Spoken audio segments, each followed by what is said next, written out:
Okay.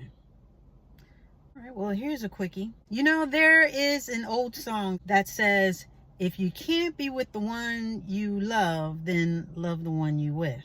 It's a fun little ditty, a catchy little tune, something you can hum to. But then when you really listen to what they're saying, you're like, wait a minute. Does that mean to settle? Is that what I should really be doing?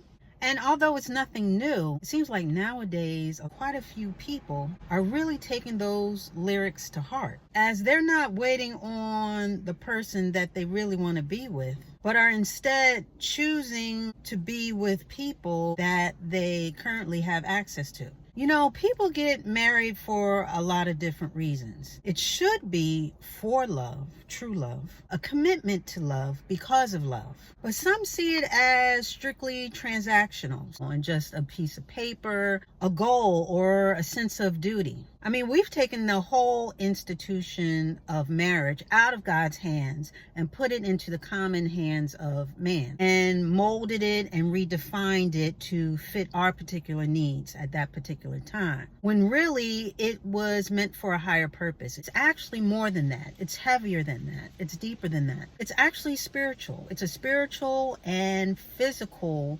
connection or bonding. It's a reflection of order. It's a reflection of God's love and the love that he has for the church, which is his people. So there's a lot of layers to it, but it all begins and is sprouted out of love.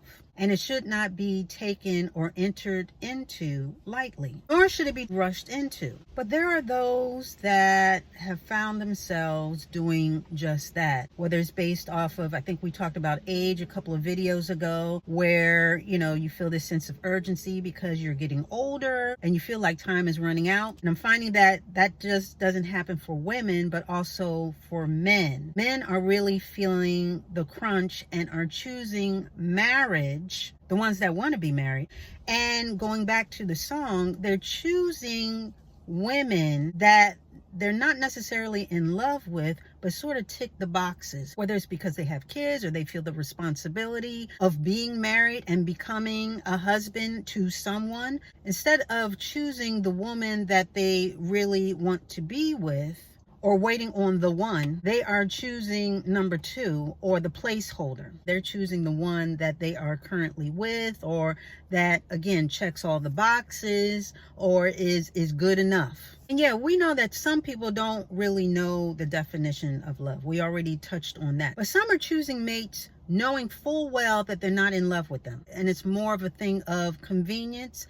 And again, loving the person or getting with the person that you're with or that you currently have access to. So I just wonder aloud, what is the rush? Or what is the urgency, I should ask? Again, women have been accused of this for years, of just rushing to the altar, but men are doing the same thing too. Years ago, I had a coworker who wanted to hook me up with one of the guys at her church. So it was a blind date, and I usually don't do those, but I said, you know what, one date won't hurt. We met up at a restaurant, and you know, nice guy, and immediately he started talking about marriage. Now again, usually it's the woman who tips her hand with those type of conversations, but he was all in, and he put it out there on the table that he was looking for a wife. This took me a little aback because I just met you, but I could sort of appreciate that he at least had that as a goal.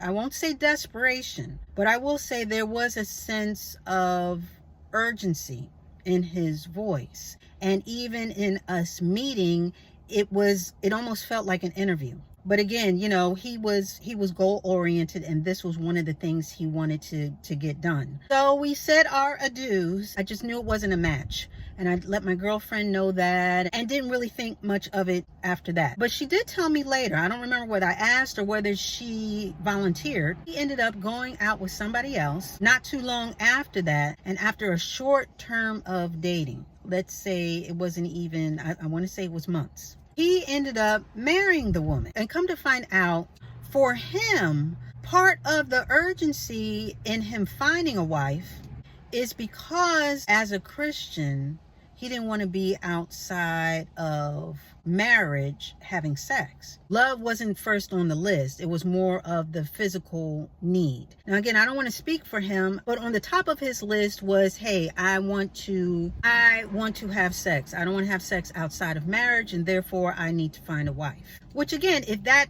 fills his criteria, I guess that's fine. And I can't speak on whether he fell in love with the woman or whether they're even still married, because I don't keep tabs on all that. But with that being said, that was the reason why. And again, there are different reasons. A while back, there was a whole thread on either Instagram or TikTok or maybe both of men listing anonymously testimonies, if you will, of how basically they married not for love, but because of whether it was circumstance or, again, for whatever reason it was, they married the girlfriend or the woman that they were currently with and not the one that they really wanted to be with. Basically the placeholder.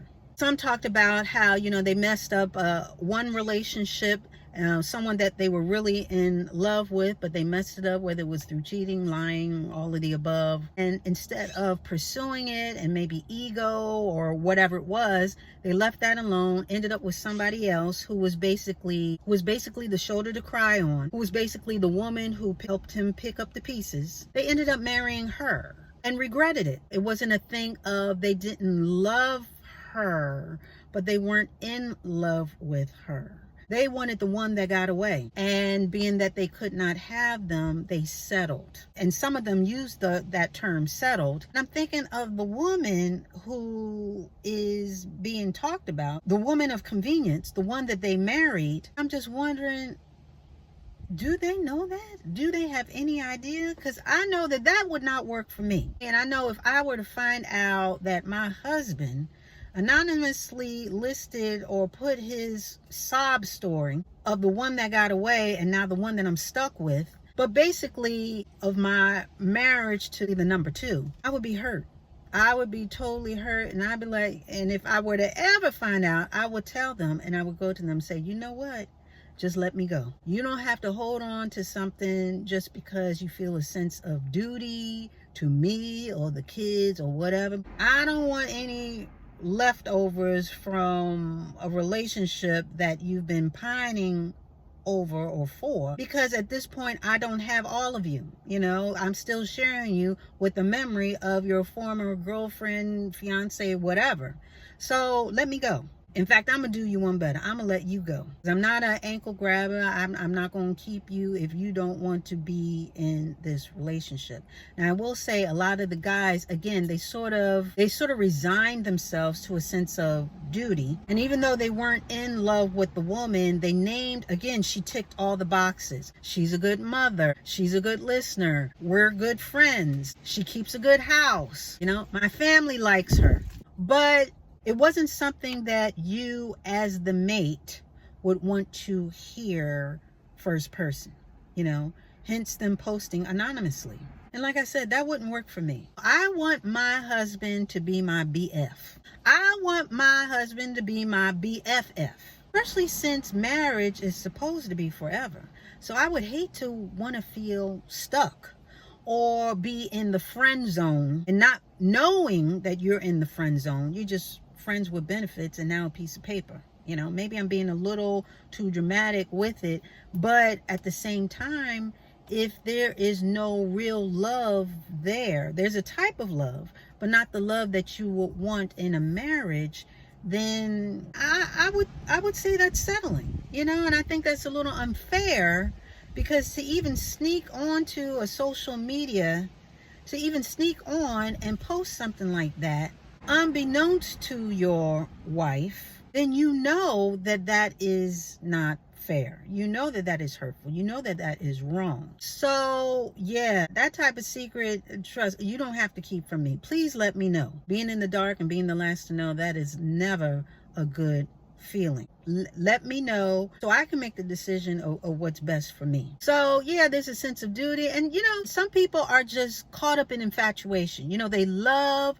the feeling of being in love or a union and what that signifies. Love is it's not only a feeling, but it is a verb. It is an action. It is an investment. And like I said, a lot of people, they're not waiting on that. They don't want to put in the time because they feel like they need it now. But I'd rather wait.